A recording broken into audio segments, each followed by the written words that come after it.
શ્રી શિવાય નમસ્તુભ્યમ મિત્રો, આજે આપણે વાત કરીશું ઘરના મુખ્ય દ્વારની। ઘણી વખત તમે ફેક્ટરી, શોપ, ઓફિસ કે ઘર ખરીદતા હો તો એનામાં તમને કન્ફ્યુઝન હોય કે ઘરનો મુખ્ય દ્વાર કેવી રીતે નક્કી કરવામાં આવે। ઘરનો મુખ્ય દ્વાર જોવાની બહુ સરળ રીત છે।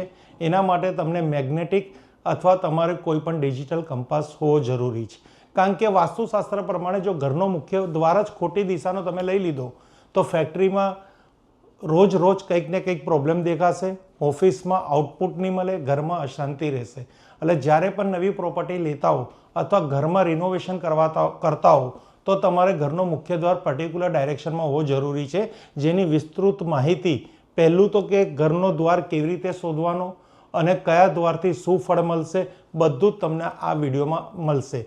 તમારે વિડીયો અંત લગીને જોવાનો, જેથી કરીને તમારું નોલેજ અધૂરું ના રહે અને તમે જ્યારે પણ ભવિષ્યમાં મકાન ખરીદવા નીકળો તો તમને આ વિડીયોનું જે કંઈ અમે સમજાવીએ છીએ તમને કામ લાગે। હવે તમને અમે બતાવીશું કે એક ડિજિટલ ગ્રાફિક્સ દ્વારા કે ઘરનો મુખ્ય દ્વાર કેવી રીતના શોધાય। તો સૌથી પહેલાં તમારે ઘર લેવું હોય, ઓફિસ લેવી છે, ફેક્ટરી લેવી છે, કોઈ પણ પ્રકારની પ્રોપર્ટી લેવી છે એને આપણે વાસ્તુ કહીશું।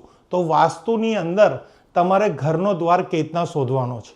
તો ઘરનો દ્વાર શોધતા પહેલાં ઘરની દ્વારની બહાર જાઓ અને તમને બહારની દુનિયા દેખાય એ દિશાનો દ્વાર કહેવાશે। દાખલા તરીકે આ તમારું ઘર છે, અહીંથી તમે બહાર ગયા તો તમને સામે કઈ દિશા દેખાય છે તમને દિશા લખેલી નહીં હોય, તમારે કંપાસના માધ્યમથી જોવાની છે। તો એના માટે તમારે ઘરના સેન્ટરમાં ઊભું રહેવાનું, સેન્ટરમાં તમારે કંપાસ રાખવાનો। કંપાસ રાખ્યા પછી તમારા દરવાજા તરફ જો ઉત્તર દિશા આવતી હોય તો આપણે એવું કહીશું કે તમારા ઘરનો દરવાજો ઉત્તર દિશાનો છે। એટલે તમે ઉત્તર દિશામાંથી જ્યારે ઘરના સેન્ટરથી બહારની તરફ જાઓ એટલે નક્કી થઈ ગયું સામે ઉત્તર દિશા દેખાય છે તો તમારો દ્વાર ઉત્તર દિશાનો થઈ ગયો। એવી રીતે તમે પૂર્વ દિશા તરફ બહાર જાઓ તો પૂર્વ દિશાની એન્ટ્રી થઈ ગઈ, દક્ષિણ તરફ બહાર જાઓ તો દક્ષિણ દિશાની એન્ટ્રી થઈ ગઈ અને પશ્ચિમ દિશા તરફ બહાર જાઓ તો પશ્ચિમ દિશાની એન્ટ્રી થઈ ગઈ। એવી રીતે ખૂણાનું પણ તમને કંપાસમાં ખબર પડી જશે। તો ઘરના મેઇન બ્રહ્મસ્થાનમાં ઊભા રહેવાનું, બહાર તરફ મોઢું કરો, કંપાસથી દિશા ચેક કરો, જે દિશા સામે આવે તે જ તમારી એન્ટ્રી ગણાશે। હવે તમારે એન્ટ્રીના મુખ્ય મુદ્દા થોડા સમજી લો। દિશા પ્રમાણે લાભ, ઉત્તર દિશા હશે તો ધન, સમૃદ્ધિ, તકો અને પ્રગતિ આપશે। એટલે ફેક્ટરી અને દુકાન માટે સારું છે, ઘર માટે પણ સારું છે। પૂર્વ દિશા સૂર્ય, ઉર્જા, આરોગ્ય, માન સન્માન અને સફળતા આપે છે, આ ઘર માટે પણ સારું છે। દક્ષિણ દિશા ફેક્ટરી માટે પણ બહુ સારી રહેશે, શક્તિ, હિંમત, સાહસ અને નામના આપે છે। પશ્ચિમ દિશા દુકાનો માટે સારી છે, કારણ કે પશ્ચિમ દિશામાં સ્થિરતા, આર્થિક વિકાસ અને માન સન્માન આપે છે। હવે આમાં એવું નથી કે આ દુકાન, આ ઘર, આ ચાર દિશાના દ્વાર હવે એને તમે ડિગ્રી વાઇઝ સમજો। ઉત્તર દિશા એટલે 0 અથવા 360 ડિગ્રી, પૂર્વ દિશા એટલે 90 ડિગ્રી, દક્ષિણ દિશા એટલે 180 ડિગ્રી અને પશ્ચિમ દિશા એટલે 270 ડિગ્રી। તો ડિગ્રી પ્રમાણે પણ તમે દ્વાર કન્ફર્મ કરી શકો છો। હવે વિસ્તૃત માહિતી કે દરવાજાની સામે ગંદકી ના હોવી જોઈએ, ત્યાં આગળ કંઈ વેદ ના હોવો જોઈએ, ત્યાં ઝાડ ના હોવું જોઈએ, એવા ઘણા બધા છે, અમે આગળ વિડીયોમાં તમને બતાવીશું। આજનો આપણો ટોપિક છે કે દ્વારથી થતા લાભો જોવાના છે આપણે। હવે નેક્સ્ટ તમને વાત કરીશું કે તમારે કયા દ્વારનો શું લાભ થાય છે। તો જો મેઇન ડોર પ્રવેશ દ્વાર માટે કઈ દિશા શ્રેષ્ઠ વાસ્તુ અનુસાર, ઘર, ઓફિસ, ફેક્ટરી, ઇન્ડસ્ટ્રીઝ માટે શ્રેષ્ઠ દિશાઓને લાભ। વાસ્તુ અનુસાર મેઇન ડોરની દિશા જીવનમાં સફળતા, સ્વાસ્થ્ય, ધન, શાંતિ અને વિકાસ લાવે છે। યોગ્ય દિશામાં પ્રવેશ દ્વાર હોય તો કોઈ પણ પ્રકારના વાસ્તુ દોષ ઉદ્ભવતા નથી। એટલે દરવાજો જો તમારો સારો હશે તો તમારે વાસ્તુની અંદર ઘણું બધું સારું થશે।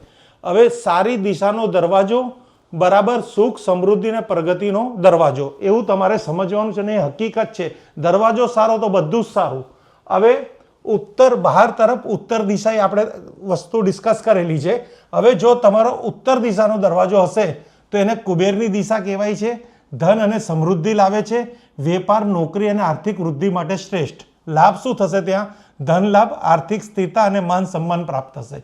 એવી રીતે પૂર્વ દિશાનો દરવાજો સૂર્યની દિશા કહેવાશે, આરોગ્ય સારું રહેશે, નામ, યશ અને સકારાત્મક ઉર્જા આપે છે, વિદ્યાર્થી, નોકરી અને સરકારી ક્ષેત્ર માટે ઉત્તમ, ત્યાંનો લાભ છે આરોગ્ય સારું રહે, યશ અને પ્રતિષ્ઠા અને સકારાત્મક ઉર્જા પ્રાપ્ત થાય। એવી રીતે તમારે ઈશાન દિશાનો દરવાજો પણ એક મહત્વનો રહે છે. અત્યંત શુભ અને દિવ્ય દિશા છે. આધ્યાત્મિક શક્તિ, સુખ, શાંતિ અને સમૃદ્ધિ આપે છે. લાભ, સુખ, શાંતિ, આધ્યાત્મિક પ્રગતિ અને સૌભાગ્યરૂપ. હવે દક્ષિણ દિશા યમની દિશા હોવા છતાં દક્ષિણ દિશામાં સચોટ માપ અને યોગ્ય બેલેન્સ હોય તો સ્થિરતા, પ્રગતિ અને નામના આપે છે. લાભ, સ્થિરતા, પ્રગતિ અને નામના. એવી રીતે પશ્ચિમ દિશાનો મેં વાત કરી હતી. પશ્ચિમ દિશાનો જે મુખ્ય દ્વાર હશે તો ધન લાભ આવશે, પ્રગતિ આપશે અને બહુ બહુ મોટો વિકાસ આપશે. આપણો ગુજરાતનો જે મુખ્ય દ્વાર કહીએ તો એ પણ એ પશ્ચિમ દિશાનો જ છે. ભારતના નકશામાં તમે જોશો તો તમને ખ્યાલ આવશે. એવી રીતે ગુજરાત પશ્ચિમ દિશામાં આવેલું છે. એ રીતના દુકાન માટે, ઘર માટે પણ પશ્ચિમ દિશા બહુ સારી છે. હવે આ બધું વસ્તુ કેલ્ક્યુલેશન કર્યા પછી ભલે તમે ફેક્ટરી શ્રેષ્ઠ ઘરની દિશા લઈ શકો છો, ઓફિસની દિશાને શ્રેષ્ઠ બનાવી શકો છો, ફેક્ટરી, પછી તમારી કોઈ પણ પ્રકારની રેસ્ટોરન્ટ હોય, દવાખાનું હોય, મ્યુઝિક સેન્ટર હોય, મલ્ટીપ્લેક્સ હોય કે તમારી ડિસ્પેન્સરી હોય, મેડિકલ સ્ટોર હોય, તો આ દરવાજા બધે એક સરખા જ કામ કરશે, પણ દિશાઓ એની વિભિન્ન રહેશે, જે તમારે કંપાસના માધ્યમ દ્વારા જ ખબર પડશે. તો મિત્રો, અમારી આ ચેનલ તમને કંઈક એવું સચોટ માર્ગદર્શન આપી રહી છે. તમારા કાર્યોમાં આ તમને સાથ સહકાર આપી રહી છે. તમારા સવાલ જે મૂંઝવણના છે એ પણ તમને જવાબ મળી રહ્યા છે. તો તમે આ ચેનલને સબસ્ક્રાઈબ કરજો, લાઇક કરજો અને શેર કરજો. તમારા થકી થયેલા અમારા શેર, લાઇક અને સબસ્ક્રાઈબ એ કેટલું મહત્ત્વનું હોય છે કે અમને નવી પ્રેરણા મળે છે નવા વિડીયો બનાવવાની. તે માટે ફરી અગેન્સ તમે લાઇક કરજો, શેર કરજો, સબસ્ક્રાઈબ કરજો અને તમે તમારો કિંમતી વખત અમારી આ ચેનલને આપો છો તે માટે તમને હૃદયથી ધન્યવાદ. અને ભગવાનને કાયમ માટે અમે પ્રાર્થના કરીશું કે તમારું આખું કુટુંબ તન, મન, ધનથી સુખમય જીવન જીવે. Thank you friends. Har Har Mahadev, Har Har Mahadev, Har Har Mahadev.